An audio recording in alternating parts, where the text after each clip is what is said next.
त्रिलोकी के भीतर दक्षिण की ओर पृथ्वी से नीचे जल के ऊपर स्थित इस दिशा में, दक्षिण दिशा में अग्निस्वात आदि पितृगण रहते हैं।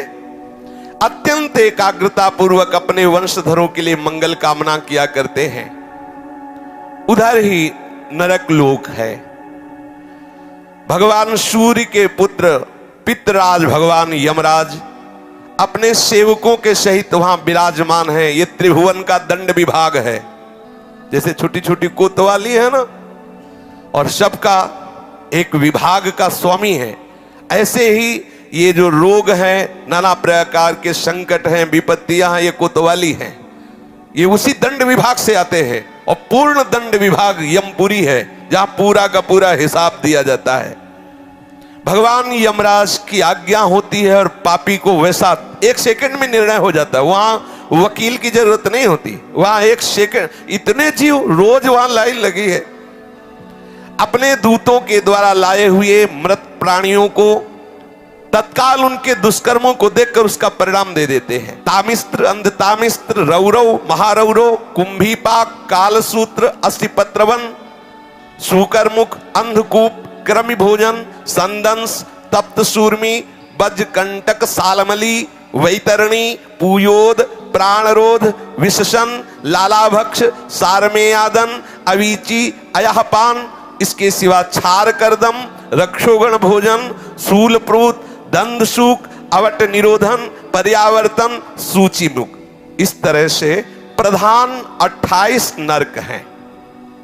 जो पुरुष यहां दूसरे का धन, दूसरे की संतान का हरण कर लेता है और दूसरे की स्त्रियों को फुसला करके हरण कर लेता है, दूषित कर्म करता है, उससे अत्यंत भयानक यमदूत काल पाश में बांधकर बला तामिस्त्र नरक में गिरा देते हैं। इस नरक का भयानक दंड है कि इसमें कहीं प्रकाश नहीं। थोड़ी देर भावना करना, एकदम अंधकार ही अंधकार। ना तो इसमें किसी तरह का उसको आहार दिया जाता है, ना अन्न ना जल, और निरंतर यम के दूतों की केवल सेवा होती। इसे पीटो डंडे से, जैसे धोबी कपड़े को कूटता है, ऐसे कूटते रहो। अच्छा, वहां मरना है नहीं, ये हो कि भाई मर जाना तो 2-4 घंटे पिटाई होगी, मरना है नहीं। अब वहां केवल पिटाई ही होती रहती है। वो मूर्छित होता है, गिरता है, न भोजन न पानी, घोर अंधकार, केवल डंडे बरस रहे हैं, पिटाई पिटाई। वो बार बार मूर्छित होता है, लेकिन उसे अब ये सजा ऐसे दी जाती है, बोले इसे 100 वर्ष, 50,000 वर्ष, एक कल्प। अब पिटाई ही पिटाई होगी। अब बोलो कितनी दुर्दशा है, कितनी दुर्दशा। इस लोक में जो मनुष्य किसी दूसरे को विश्वास दिलाता है कि मैं तुम्हारा मित्र हूं, और उसकी स्त्री के साथ वो गलत संबंध बनाता है और उस पुरुष को धोखा देता रहे। मान लो आपको मित्र बनाया और आपकी पत्नी का भोग किया, और उस मित्र को विश्वास दिलाता रहता है कि नहीं मैं गलत नहीं हूं, तो यमदूत उसे अंधतामिस्त्र नरक में ले जाते हैं।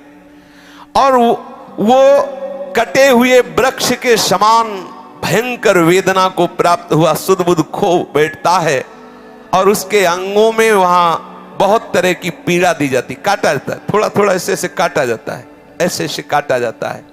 इसे अंधतामिस्त्र नरक कहते हैं। इस लोक में जो कि मैं बहुत बलवान हूं, मैं बहुत पुष्ट हूं, देखते हैं कि हमें कौन परास्त करेगा। जहां मन आया उस धन चुरा लिया, जहां मन आया बलात्कार, नाना प्रकार की गंदी चेष्टाएं की, दूसरे धर्मात्माओं का विनाश किया, प्राणियों से द्रोह किया, और नाना प्रकार की वस्तुओं को छीन छीन कर अपना और अपने परिवार का पोषण करते रहते हैं। वो जब अपना शरीर छोड़ते हैं तो रौरव नरक में जाते हैं, रौरव नरक। इस लोक में जिन जिन जीवों को जो जो कष्ट पहुंचाया है, यमराज के दूत वैसा ही वो रूप धारण करते हैं, रुरु नामक होकर के भयंकर कष्ट देते हैं। इसीलिए इस नरक का नाम रौरव है। जब किसी को कहा जाता है कि सारे रौरव नरक मिलेगा, मतलब भयंकर चरम सीमा का कष्ट। सर्प जैसे क्रूर स्वभाव वाले ऐसे जीव वहां हैं जो उसको काटते हैं, बार बार काटते हैं। मरना तो वहां है नहीं, महारौरव नरक, रौरव नरक ऐसे लोगों को प्राप्त होता है जो अपने शरीराभिमान में आकर के दूसरे धर्मात्माओं को, जीवों को नाना प्रकार के कष्ट देते हैं, उनसे वस्तुएं छीनते हैं, अपहरण करते हैं और स्वयं अपने परिवार और अपना भोग सामग्री एकत्रित करते, अहंकार के द्वारा भोग सामग्री, धर्म के द्वारा, भगवत प्रसन्नता के लिए। यदि अहंकार के द्वारा दूसरे की हिंसा आदि करके आपने, तो फिर वो भोग भोगना पड़ेगा। जो किसी की भी परवाह नहीं करते, अपने शरीर का पोषण करते हैं, दूसरे जीवों का मांस खाते हैं। ओ बकरा, ये ऐसे बहुत कोमल बेचारे जीव हैं जो बलहीन हैं। आप मनुष्य शरीर प्राप्त किए, बलात् उनको पकड़ के विविध प्रकार से कष्ट देते हैं और मांस खाते हैं, तो वहां भयंकर यमराज के दूत उसी का मांस काट काट के उसको खवाते हैं। यमपुरी में उसी का मांस उसको नोचते हैं, मांस, और उसको पवाते, ले आप पा। अच्छा, एक दो दिन की बात है नहीं, ये बहुत लंबा सजा होती है, भोगते रहो। जैसे कोई कहते अरे हम नहीं मानते, तो आप भारतीय विधान को ना मानो, करो, जिस दिन फंस जाओगे तो तुम्हारे पुरखा पानी पा जाएंगे। इतनी पिटाई करेगी भारत सरकार की जो सैनिक है कि तुम्हें हो, फिर उस समय नहीं चलेगा कि हम नहीं मानते। तुम्हारे मानने ना मानने एक थोड़ी विधान है, फंस जाओगे विधान में तब पता चलेगा। गंगा किनारे जब थे तो एक मिले थे, ऐसे ऐसे सब अंगुलियां थी, तो बताया कि हम फंस गए थे तो अंगुलियां से टूटी हुई। वो बताते थे नाखून में ऐसे कील गाड़ी जाती है, अंगुलियां तोड़ दी जा, कितना कितना भयंकर कष्ट। काफी काफी समय तक बर्फ की सिल्ली में लिटा दिया, ऊपर से पिटाई हो रही, बड़े बड़े कष्ट, बहुत। अब आप इसे मानोगे अरे सब झूठी है, नहीं कहते झूठी, तो कर लो, देख लो जाके क्या हो रहा है। जैसे यहाँ की पिटाई को हम नहीं माने और बुरे आचरण करें, तो जब फंस जाओगे तो आपको बिल्कुल अनुभव करो, अनुभवी महापुरुष हो जाओगे। ऐसे आप नर्क को अभी मान रहे हो, कह रहे शास्त्रों में सब झूठा लिखा हुआ, जब भोगले को मिलेगा तब आप पता चलेगा आपको। जो यहां दूसरे जीवों का कच्चा मांस नोच नोच करके उनको यमदूत उन्हीं को खवाते हैं, जो यहाँ के जीवों को काटते हैं। जो अपने पेट पालन के लिए, अपनी जिह्वा के लिए बोले अंडा खाओ, अंडा में कोई पाप नहीं है। सुन लो, खूब गौर से सुन लो, ध्यान से। आखिरकार उस अंडे को रखे रहो तो उसमें जीव निकलेगा कि नहीं निकलेगा? आप देखो, जीव निकलेगा ना।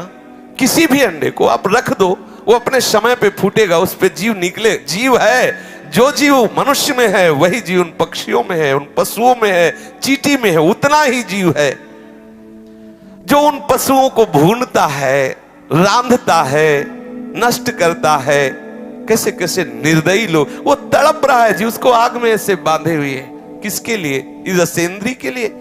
अरे हृदयहीन राक्षस, तेरी दुर्गति होगी। शास्त्र कहता है उन हृदयहीन राक्षसों से गए बीते यमदूत उन्हें कुंभी पाक नरक में ले जाते हैं। जो ऐसे राक्षसों से गए बीते हैं उन कुंभी पाक नरक में ले जाते हैं। और फिर क्या करते जानते हो? खोलते हुए बड़े बड़े कड़ा है, जैसे पकौड़ी उबाली जाती है, उसमें डाल दिया। अब मरना है नहीं, मरना है नहीं, मरना हो तो चलो 2 मिनट में भुन गए ना, खूब खोलो, खेलो। अब हाँ, उसी में आग में, कढ़ाई में जो तेल पड़ा है, खूब खेलो आनंद से। कितने बोले? 1 कल्प तक, अब जलो उसी में। जो मनुष्य इस लोक में अपनी माता को गालियां देता है, माता को पीटता है, पिता को गालियां देता है, पिता को पीटता है, वैष्णव द्रोह करता है, वेदज्ञ जनों का विरोध करता है, शास्त्रों की निंदा करता है, उस पापी को यमदूत कालसूत्र नरक में ले जाते हैं।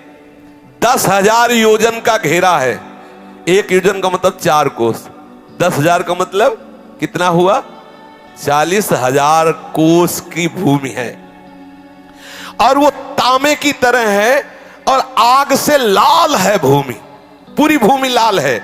ऊपर से भयंकर प्रचंड सूर्य का ताप, नीचे से जलती हुई अग्नि, और ये 10,000 योजन का घेरा, वहां उसे छोड़ दिया जाता। दौड़ो, बस दौड़ते रहो। कितने दिन तक? कल्पों तक दौड़ते रहो, भुनो, लो आनंद। तुम्हें समय दिया गया है। भी पीछे सत्संग में बोला था कल या परसों कि 70 वर्ष, 80 वर्ष, 90 वर्ष जो चाहो कर लो, लेकिन इसका परिणाम तुम्हें भोगना पड़ेगा। ऐसा मत सोचो। आंख मूंद कबूतर बिल्ली को दे के आंख मूंद लेता है कि अरे कुछ नहीं बिल्ली, तो बिल्ली छोड़ देगी क्या? वो तो एक ही झपटा में उसे खा जाएगी। ऐसे ही तुम आंख मूंद लोगे, अरे सब शास्त्र ऐसे ही है, ऐसे नहीं है। यहां तो ब्याज में मिलता है कैंसर, ये नाना प्रकार की सड़न गलन, ये ब्याज है। मूल तो यमपुरी में भोगो चल के।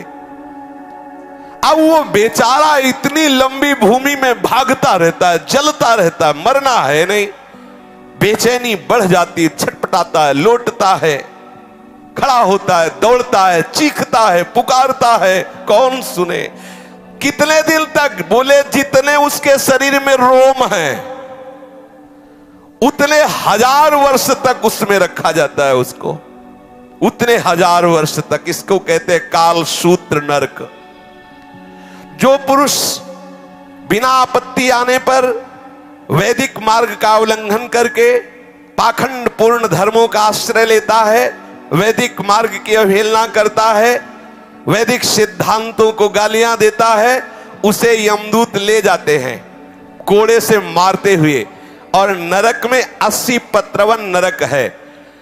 उसके जो पत्ते हैं वो तलवार जैसे हैं, ऐसे पेड़ के ऊपर फेंक दिया जाता है, टुकड़े टुकड़े हुआ, गिरा, फिर फेंक दिया गया। बस यही लीला चलती है, फेंकते रहो ऐसे। यमदूतों की ड्यूटी तो फेंकते रहो ऐसे। कितनी बार वो बार बार मूर्छित होता है। वो उस समय विचार करता है अपने कुकर्मों को याद करके, हाय मैंने शास्त्र विरुद्ध आचरण की, शास्त्र की निंदा की, अवहेलना की, इसलिए मुझे दुख मिल रहा है।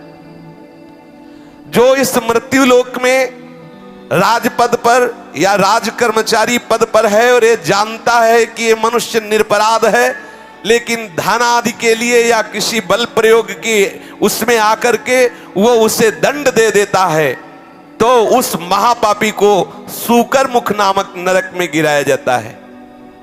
आपको अधिकार मिला है, भगवान ने आपको जगत की सेवा दी है। यदि आप जानते हो कि ये बिल्कुल अपराध रहित है और आप किसी के पैसे देने से या किसी के बल के दबाव में आकर उसे दंड देते हैं, तो आपको नरक की प्राप्ति होगी। महाबली यमदूत उसको ले जाते हैं और क्या करते हैं? पहले उसके ऊपर कूदते हैं, फिर इसके बाद कोल्हू में उसे पेरा जाता है। कोल्हू में जैसे गन्ना पेरा जाता है ना, ऐसे कोल्हू में पेरा जाता है। जो यहां बड़े पदों में होकर के निरपराध लोगों को सताते हैं, निरपराध लोगों को दंड देते हैं, उनको यमराज के दूत फिर वहां पहले पैरों से कुचलते हैं, फिर कोल्हू में पेरते हैं। इस लोक में जो खटमल, मच्छर, सर्प, बिच्छू, छिपकली, ये जितने ऐसे जीव हैं, इनको देखते ही मार देते हैं, हिंसा करते हुए अंधकूप नरक में गिरते हैं। भगवान ने इन जीवों के कर्म के अनुसार इनकी रचना की। रक्तपान आदि इनका स्वभाव है, ये नहीं जानते।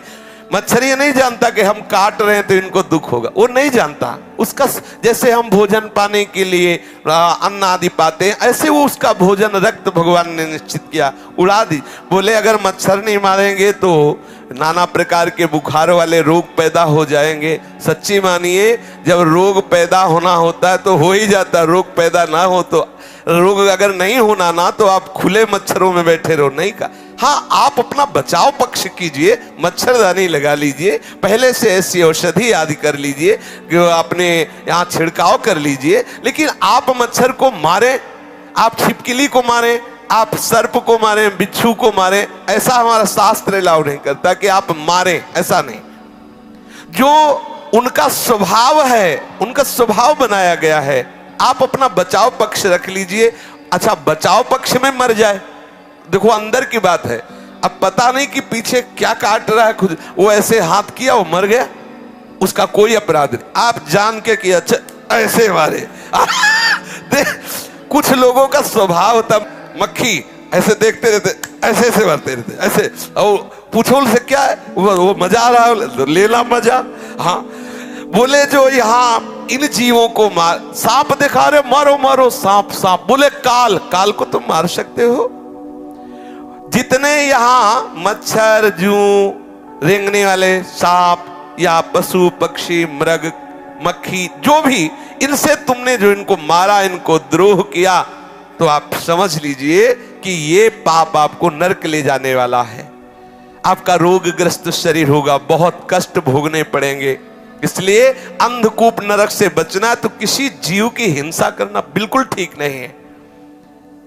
जो मनुष्य इस लोक में रसोई बनाता है, गाय के लिए पहला ग्रास नहीं निकालता। देखो कितना सुंदर हमारे सनातन धर्म की मर्यादा है।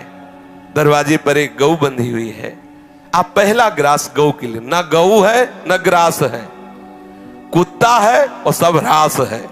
हाँ, अतिथि देवो भव, वहां लिखा कुत्ते से सावधान, क्योंकि अब कुत्ते का वास है, सावधान। निवास स्थान में गेट में लिखा है कुत्ते से सावधान, सावधान। यहां वर्णन कर रहे हैं श्री शुकाचार्य कि इस लोक में जब आप भोजन बनाते हो तो एक रोटी गाय के लिए निकालो, कुछ टुकड़ा कौवे पक्षियों के लिए निकाल दीजिए। अतिथि के लिए, आप गृहस्थ हैं तो इंतजार 1-2 मिनट दरवाजे पे निकल के देखना चाहिए, कोई भूखा कोई अतिथि। अगर ऐसा आप भाव रखेंगे तो आप अपने धर्म का पालन कर रहे हैं। ठाकुर जी का भोग लगाए बिना तो पाओ ही मती, अगर ठाकुर जी का भोग लगा दिया तो सब पूर्ण हो जाएगा। जो यहां पंच महायज्ञ के भागियों को बिना भोजन दिए स्वयं भोजन पकाते हैं, खाते हैं, वो क्रमी भोजन नामक निकृष्ट नरक में गिरते हैं। गीता में भगवान ने कहा है, जो मुझे बिना अर्पित किए हुए पाता है वो पाप खाता है। यही है पाप। चाहिए क्या चला जाता है? भगवत नाम कीर्तन करते हुए, भगवत चर्चा सुनते हुए आप प्रभु का भाव रखते हुए रसोई मनिया कीजिए। एक रोटी गाय को निकाल दिए, थोड़े टुकड़े ऐसी जगह फेंक दो जहां गिलहरी है, चिड़िया है, कौआ है, ये पाएंगे, चींटी है, ये पाएंगे। अतिथि के लिए आप भाव करो। अब रसोई तो है नहीं कि उसमें 5 कवल निकाल करके और घी बूरा से बोर करके अग्नि को आहुति दे दे, तो गैस से बुझ जाएगी। अगर उसमें घी बूरा की रोटी डाल हवल करोगे तो बुझ जाएगी। बड़ा समय कलयुग का विपरीत आता चला जा रहा है। पर सबका सार है कि आप प्रभु को भोग लगा दीजिए। और कभी कोई भूखा कोई अतिथि ऐसा 1 मिनट के लिए कर्तव्य होता है, आप भोजन पाने के पहले दरवाजे पर देखें कोई ऐसा आसपास अतिथि तो नहीं। 1 लाख योजन का लंबा चौड़ा एक कीड़ों का कुंड है, उसमें उसको फेंक दिया जाता, खाओ कीड़े, फेंक दिया गया उस कुंड में। अब आप ऐसे करता है तो हजारों कीड़े उसके जाते हैं। जो बिना भोग लगाए, बिना किसी गाय आदि के लिए बिना अग्रासन आदि निकाले केवल भोजन अपने लिए पकाता है, वो पाप है, वो उस अपराध का भागी बनेगा। अब उसके जब पापों का प्रायश्चित हो जाता है तब उसे वहां से निकाला जाता है। श्री ध्रुवदास जी ने भी लिखा, बिना भगवान को अर्पित के, प्रियालाल को अर्पित के पानी भी मत पिए। क्या जाता है? जल लिया, राधा वल्लभ लाल की जय, निर्दोष हो गया, पी लीजिए। ये सृष्टि प्रभु की है। राजन जो इस लोक में चोरी करता है, जबरदस्ती संपत्ति छिड़ा लेता है, या अपने को ऊंचे कुलों में जन्मा हुआ मान करके बिना आपत्ति के नीच कर्म करता है। बोले पंडित जी हैं, बोले क्या? बोले सर आपके ठेके में है, होश में रहना पंडित जी, वहां यम के दूत नहीं देखेंगे तुम पर, और पिटाई डट के होगी। बोलो ब्राह्मण हो करके तुम अपने को ऊंचे कुल का मान करके मांस खाते हो, शराब पीते हो। जब तक त्रिकाल संध्या नहीं तो तुम किस बात के ब्राह्मण हो? त्रिकाल संध्या नहीं, गायत्री, जब ब्राह्मण जानते हो क्यों जगत पूज्य होता? तपस्या के द्वारा संपूर्ण सृष्टि को वो पवित्र रखने की चेष्टा कर, स्वयं दरिद्रता सहता, कष्ट सहता, और महान तपस्या के द्वारा दूसरों के अनुष्ठानों के द्वारा पापों का नाश करके उन्हें पवित्र करता। इसलिए तप बल विप्र सदा बरियारा। आज क्या हो गया? आप शराब पी रहे हो, मांस खा रहे हो, यज्ञोपवीत है ही नहीं। अगर कभी ऐसा हुआ तो ब्याह के समय हो गया, दुल्हना ही खूंटी में टांग दिया यज्ञोपवीत। अब बोलो अपने को तुम ब्राह्मण कहते हो, कौन सा धर्म है ब्राह्मण का? कौन से आचरण है ब्राह्मण के? क्या होगा? बोले कुछ नहीं, सब कहने सुनने की बातें, तो सुन लो क्या होगा। जो ब्राह्मण हो करके चोरी करता है, बरजोरी करता है, दूसरों के स्वत्त का हरण करता है और सभी गंदे आचरण अपने धर्म के विरुद्ध आचरण करता है, उसे संदंस नामक नरक में ले जाया जाता है। और लोहे के गरम गरम गोले से दागा जाता है। गरम गरम लोहा, ले पियो पंडित जी शराब, ऊपर उनके मुंह में गरम लोहा खोलता हुआ, ले पी। ब्राह्मण बने थे, खूब तपस्या और भजन के द्वारा जगत का मंगल करो, स्वयं अपना कल्याण करो, दूसरों का कल्याण करो, इसलिए बने। और सारा जगत मानता था। अब आप बैठ के शराब पियोगे, आपको कोई कहेगा पंडित जी चरण छुअन? आप बोलो, तुम्हारे हाथ में गंदे आहार देखेगा, तुम्हें कोई ब्राह्मण मानेगा? और है भी नहीं। आपने पूर्व कर्म किए तो ब्राह्मण कुल में जन्मे, आप कर्म क्या कर रहे हो? नीच कर्म, तो नीच हो। जो नीच कर्म कर रहे हो तो नीच हो।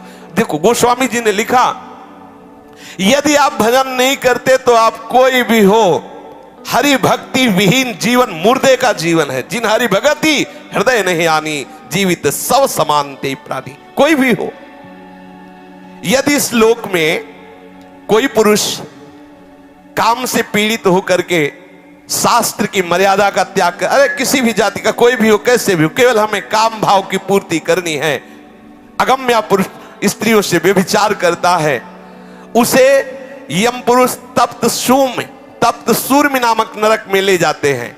और जो स्त्री ऐसी व्यभिचारिणी होती है तो वहां तपाया हुआ पुरुष लोहे का बना हुआ है, आग, बिल्कुल आग, उसमें उसको आलिंगन करने का दंड दिया जाता है। यमराज के दूत ऐसे पकड़ लिए और उसमें अब 1-2 दिन वर्ष नहीं, बहुत काल तक चलते रहो। जो पुरुष पराई स्त्री के साथ व्यभिचार करता है उसके लिए वैसी स्त्री की रचना होती है, वो आग जैसी तपती होती है, बहुत काल तक उसको उसमें आलिंगन कराया जाता है, जलता रहता है, चीखता रहता है। जो पुरुष इस लोक में कामासक्त होकर पशुओं के साथ व्यभिचार करता है, मरने के बाद उसे यमदूत वज्र कांटक सालमली नरक में गिराते हैं। इसमें वज्र के समान कठोर कांटों वाला सेमर के वृक्ष जैसा है, उसको ऊपर ऐसे फेंकते हो, फिर नीचे घसीटते हैं, पूरे वो कठोर कठोर कांटे हैं वज्र जैसे, पूरा शरीर फट जाता है। मरना तो है नहीं। इस लोक में जो राजपुरुषों के घर में जन्म लेकर या श्रेष्ठ कुलों में जन्म लेकर अपने अभिमान से युक्त हो जाते हैं और धर्म मर्यादा का उच्छेदन करते हैं, तो मर्यादा अतिक्रमण के कारण वो वैतरणी नदी में पटके जाते हैं।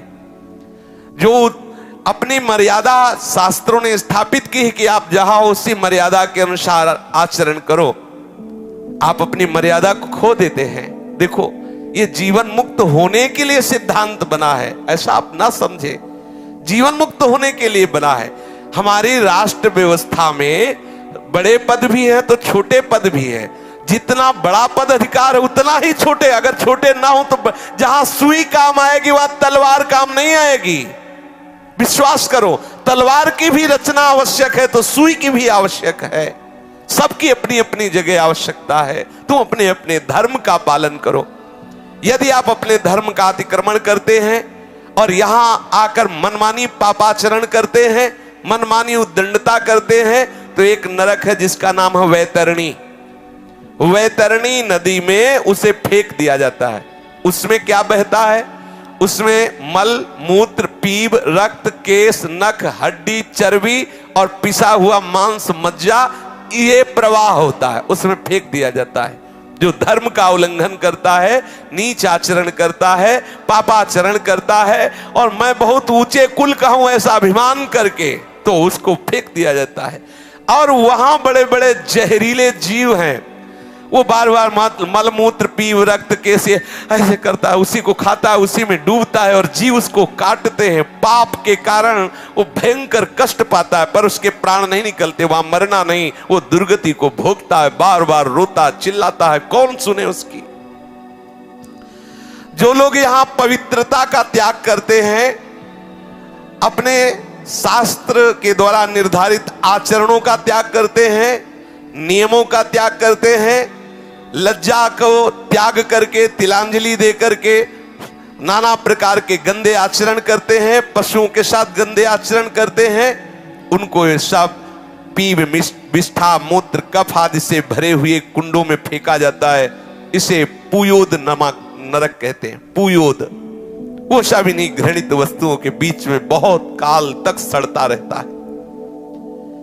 यहां जो अपने को उच्च कुल का मानते हैं, कुत्ता पालते हैं, देखो शास्त्र में पहले से लिखा हुआ, देखो कुत्ता द्वारपाल की तरह दरवाजे में है, उसको भोजन दो, उसको रखो।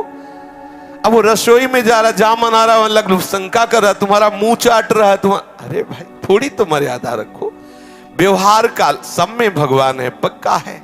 लेकिन देखो जब आप शौच करते हो तो आपका ही शरीर है, आप फिर माटी लगा के हाथ क्यों धोते हैं? सोचो आप, बोले सर्वम खलविदम ब्रह्म हो, तो शरीर तो मेरा ही है, लेकिन जब सोचते हो तो उसे फिर हाथ लगा के धोते हो। ऐसा नहीं कि उसी से हो सकता है वैसी भी आदतें हो गई हो कि उसी हाथ से भोजन पालो जाए, ऐसा भी हो सकता है, क्योंकि अब ज्ञान ही खत्म, पशुता आती चली जाए। किसी ने बताया था कागज से पोंछ लिया जाता है, पानी की जरूरत है नहीं। किसी ने, अब हमारे तो समय से अभी तक ऐसा कोई संयोग पड़ा नहीं, लेकिन लोग ऐसा बताते हैं कि अब एक और विधान चला है, कुछ कागज जैसा होता, बोले उसे पोंछ रहे। भगवान कैसी है? हाँ टिश्यू पेपर कह रहे हैं। हाँ तो जो ऐसे अपवित्र आचरण करता है कुत्ता, देखो यहां कुत्ते के प्रति द्वेष भाव नहीं है, लेकिन आप ठाकुर के लिए रसोई बना रहे हो, ठाकुर सेवा विराजमान है, आप पवित्र, तो आप ऐसा नहीं है कि ये, हाँ उसको रखो, दरवाजे पे रखो, खवाओ पिलाओ उसे, वो द्वारपाल है, उसे खूब सेवा करो, हम इसमें कोई निषेध नहीं है। लेकिन उसको हाँ अब वो मुंह में चाट रहा है, अब अरे थोड़ा तो ब्रह्म ज्ञान से नीचे उतरो, थोड़ा तो नीचे उतरो। हाँ अब वो रसोई की सामग्री तैयार हो रही, वही रसोई की दीवार में लघु शंका कर रहा है, वैसे थोड़ा सावधान रहो। जो शास्त्र के विपरीत आचरण करते हुए और पशुओं का वध करते हैं या अपने को उच्च कुल का मान करके ये सब ऐसे आचरण करते हैं, वो प्राण रोध नामक नरक में डाले जाते हैं। वहां यमदूत उनको लक्ष्य भेद करके बार बार बाणों से बेधते रहते हैं। जो पाखंडी लोग यहां पाखंड फैलाते हैं और यज्ञ में इससे देवी प्रसन्न होंगी, इससे अमुक प्रसन्न होंगे, बकरा की बलि दो, मुर्गा की बलि दो, ऐसे आदि आदि उदाहरण देते रहते हैं। उनको वैवस्व विशसन नामक नरक में डाला जाता है और वैसे ही बार बार उनकी गर्दन काटी जाती है। ध्यान रखना, किसी भी जीव की हिंसा करने से कोई देवी देवता प्रसन्न नहीं होते। हम उनको देवी देवता ही नहीं मानते जो दूसरों की हत्या से प्रसन्न होते हैं। सामर्थ्य दी गई है दूसरों को सुख पहुंचाने के लिए। जितने भी देवी देवता हैं ये सब जगत का मंगल करने के लिए है, ऐसा मंगल करने के लिए। कुपुत्रो जायते क्वचिदपि कुमाता न भवति। पुत्र तो कुपुत्र सुना गया है, लेकिन मां कुमाता नहीं सुनी गई। जगदम्बा मां है, वो तुम्हारे जैसे भाव वाली नहीं है कि उसके तुम जैसे बच्चे हो, वैसे ही बकरा भी बच्चा है, वो अपने बच्चे की गर्दन कटवा के प्रसन्न होने वाली मां नहीं। बोले नहीं, दुर्गा और काली तो तब प्रसन्न होती जब खून पीते हो। खून पीती उन नीचों का जो धर्म की मर्यादा का उल्लंघन करते हैं, भगवान की बनाई हुई मर्यादा का नाश करते हैं, जब संसार में वो ऐसे आतंक फैलाते हैं, तब यही आद्य शक्ति रूप धारण करती है, क्रोधित होकर उन दुष्टों का गला काटती है जो धर्म के विपरीत आचरण कर, उनका खून पीती। बेचारे नाजुक सीधे साधे नाबुल पशु पक्षियों का नहीं।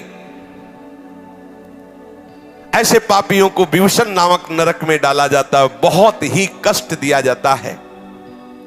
जो कोई चोर या राजा या राजपुरुष, मान लो आप राजा हैं, आपके प्रतिकूल ऐसा भाव आ रहा है और आप नगर में आग लगवा दिए, समर्थ हैं, या आप राज कर्मचारी हैं, बिना अपराधी को किसी को पूरे परिवार को फांसी पे या आदि आदि आदि दंड, किसी को विष दिला दिया, या गांव के गांव लुटवा लिए, या व्यापारियों के दलों को लूट लिया, या आदि आदि।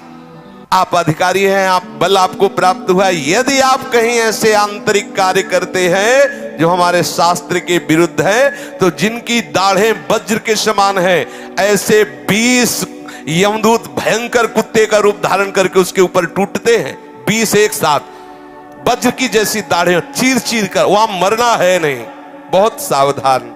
भगवान श्री सुखदेव जी कहते हैं, इस लोक में जो दूसरे से पैसा लेकर झूठी गवाही देते हैं, जो इस लोक में बहुत झूठ बोल करके व्यापार करते हैं, जो अपना काम बनाने के लिए झूठा प्रलोभन दे देते हैं, हम तुमको इतने रुपए देंगे, ऐसा ऐसा ऐसा, जो दान के समय किसी को झूठ बोल के फुसला लेते, ओ तुम्हें इतने रुपए दे, काम करवा ले, काम बन गया, आदि आदि झूठ बोल दिया, उसे आधार शून्य अविचीमान नामक नरक में गिराया जाता है। अविचीमान ये 100 योजन ऊंचा है, 100 योजन ऊंचे से उसे सिर के बल फेंका जाता है, बार बार बस यही किया जाता है, नीचे गिरा फिर ऊपर से लेके फिर 100 योजन से नीचे, ऐसे भयंकर कष्ट, इसे अविचीमान कहते हैं।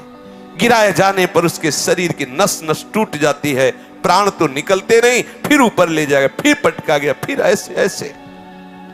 यहां जब कोई, देखो ध्यान से सुनना, कोई संकल्प लेता है कि आज के बाद मैं ये नहीं करूंगा, या आज से मैं ऐसा करूंगा, बहुत होश में बोलना, ये कोई साधारण नहीं है। मैं ऐसा व्रत लेता हूं, मैं ऐसा नियम लेता हूं, मैं ऐसा, अगर वो अपने नियम को तोड़ता है, अपने संकल्प को तोड़ता है, अपने व्रत को तोड़ता है, प्रमाद करता है, तो वो अयहपान नामक नरक में गिराया जाता है। छाती में चढ़कर यमदूत उसे गला हुआ लोहा पिलाते हैं। वाणी से ठीक बोलो, ठीक नियम, ठीक निष्ठा, ऐसे नहीं कि जो मनाया सो बोले। इस लोक में जो जन्म तपस्या विद्या आचार वर्ण आश्रम के अभिमान में आकर के अपने महानों का सत्कार करना छोड़ देता है, वो जीता हुआ मुर्दे के समान है। अपने बड़ों का सत्कार करो, महापुरुषों का सत्कार करो, माता पिता बुजुर्ग गुरुजनों का सत्कार करो।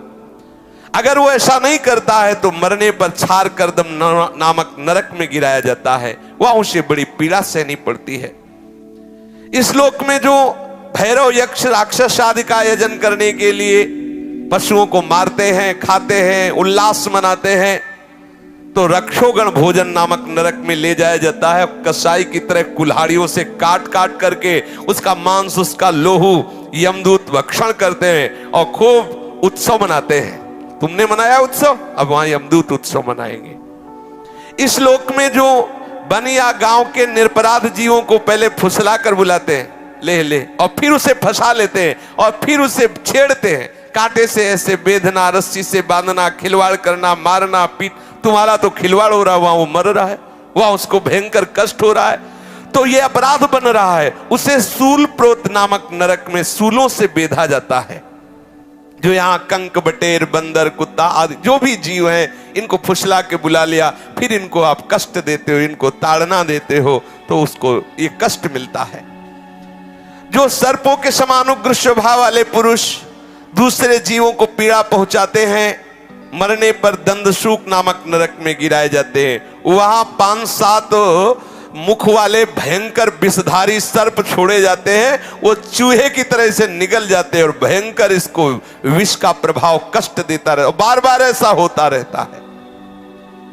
यहां जो लोग किसी का अपहरण करके ले जाते हैं, बच्चों का अपहरण कर लिया, स्त्रियों का अपहरण कर लिया, या धनी मानी किसी का भी अपहरण कर लिया, उनको अंधेरे में रखा, खंतियों में, गुफाओं में, कोठों में रखा, तो परलोक में यमदूत ऐसे स्थान में उनको ले जाके रखते हैं जहां विषैली गैस होती, धुएं से घोटते हैं। इस नरक को अवट निरोधन कहते हैं।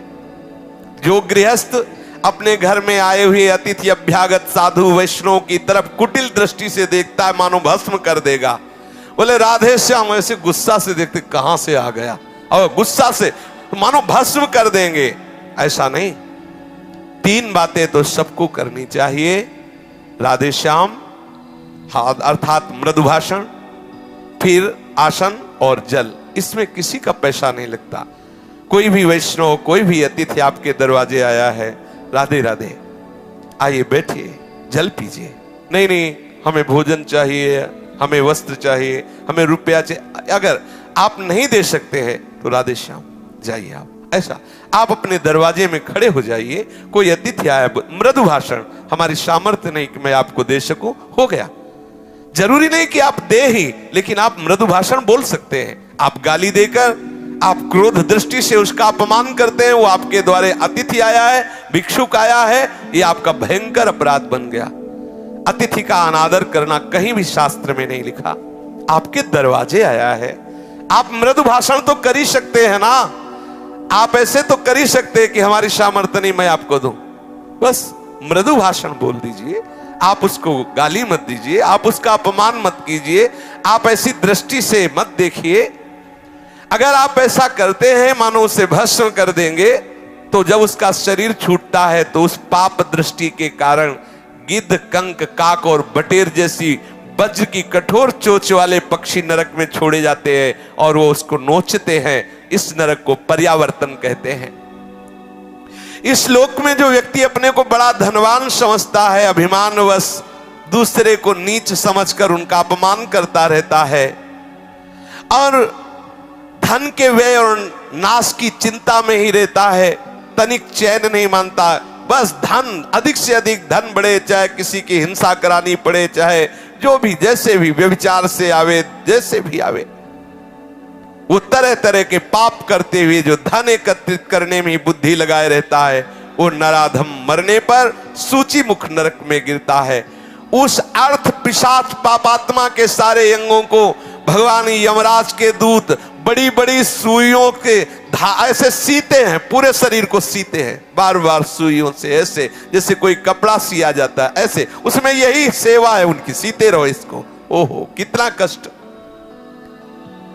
इस प्रकार से सैकड़ों हजारों नरक हैं। कोई ये संशय ना करे कि ये सब लिखी पढ़ी बातें हैं, ऐसा नहीं। अधर्म परायण जीव को निश्चित भोगना पड़ता है, अवश्य में भोक्तव्यम कृतम कर्म शुभाशुभम। बारी बारी से वो नरकों में जाता है और भयंकर कष्ट भोगता है।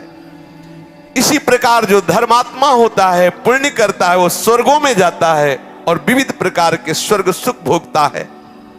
नरक और स्वर्ग के जब भोग भोगे, पाप और पुण्य क्षय हुआ, तो कुछ पाप और कुछ पुण्य लेकर इस मृत्यु लोक में जन्म लेता है। कहीं उत्तम या अधम गतियां उसकी यहां दिखाई देती है। वो धनी है, वो निर्धन है, वो स्वस्थ है, वो रोगी है, ये सब पाप और पुण्य के कर्म परिपाक से है। आप सोचते हैं कि हमें भजन करने की क्या जरूरत है, सत्संग सुनने की क्या जरूरत है, नियम संयम धारण करने की क्या जरूरत है? इसलिए जरूरत है कि तुम्हारी ऐसी दुर्गति ना हो। तुम समझते केवल पशुओं की तरह कमा लो, खा लो, मनमानी आचरण कर लो, कोई देखता तो है नहीं। भूल मत करो। बड़े बड़े महापुरुषों ने जो निश्चय किया है, ये उनके अनुभव के विषय है। साक्षात भगवत स्वरूप भगवान व्यासदेव जी, श्री सुखदेव जी, ये साक्षात भगवान हैं, ये वर्णन कर रहे हैं। ऐसा है, इसलिए डरते रहो, कोई अपराध न बने और निरंतर भजन में रहो। शेष चर्चा आगे। श्री राधा वल्लभ लाल की जय।